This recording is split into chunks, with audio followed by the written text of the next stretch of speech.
गोदोनि बाक्सा डिस्ट्रिक्टनि तामुलपुर साब डिभिजननि सिङाव थानाय एबसुनि मोनदाइन दखरा आफाद आरोबाव बाक्सा जिल्ला एबसुआव बिबान मोननाय सा8 बिबानगिरि बिथांमोना लोगो जानानै सावरायलायनाय जायोदि गोदान तामुलपुर डिस्ट्रिक्ट एबसु दानाय जानांगौ। बे सावरायलायनाया जायो तामुलपुर दखरा दुलाराय बर' फरायसा आफादनि गाहाय मावखुलियाव। सावरायगिरि बिथांमोना फोरमायथियोदि साननै सानथामनि गेजेरावनो मिरु एबसुनो बिथांमोना आर'जलाइ एबा गोसोखां बिलाइ दैथायहरगोन आरो गोदान आफादखौ दाफुंनानै होनो खावलायगोन।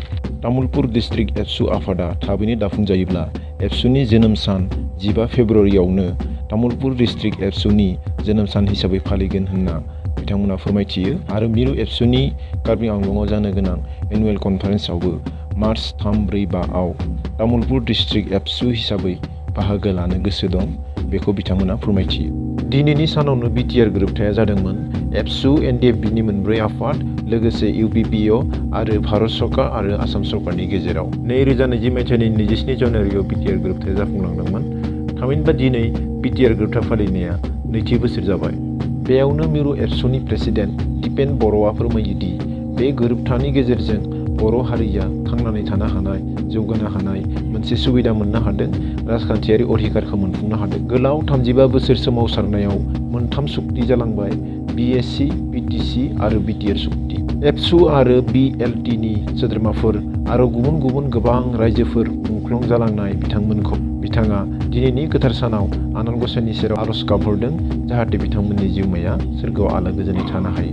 बिथाङा बुंदोंमोन BTR गोरोबथा बायदियै गाहाय थांखिफोरा सिमा बारायनाय आरो गामि सोसननाय। गहपुरनि सिमलुगुरिसिम बर' आरो ट्राइबेल गामि आरो BTCनि आगोलावनो थाखानाय सिमानि खोलाहा फारसे बर' गामि आरो ट्राइबेल गामिफोरखौ सोसननाय जागोन।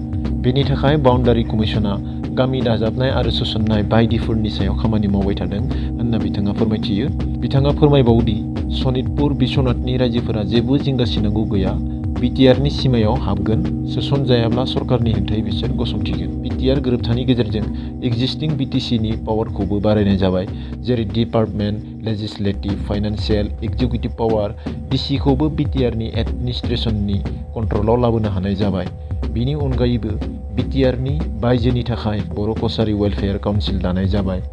कार्बि आंलंनि ST हिलनि इसुखौबो सुस्रांनो थाखाय भारत सरकारजों सावरायदों होनना बिथाङा फोरमायथियो। जुदि सोरबाफोर मा मावफुंखो होननानै सोङोब्ला बिथाङा बुंगोनदि बर' रावा आसामनि लोगो सरकारि राव जाबाय। बर' मिडियामनि फरायसालिनि खौरां लानो बिथोनगिरि आलादा डाइरेक्टरेट दाफुंजाबाय होनना बिथाङा फोरमायथियो। आरोबाव BTRआव गोदान DIG पस्टिं जाबाय, बर' कसारि वेलफेयार काउन्सिल दाफुंजाबाय, NDFB केडारफोरनो रिहेबिलिटेसन होबाय, केसखौ उइथड्र खालामनाय जाबाय, बायदि बायदि।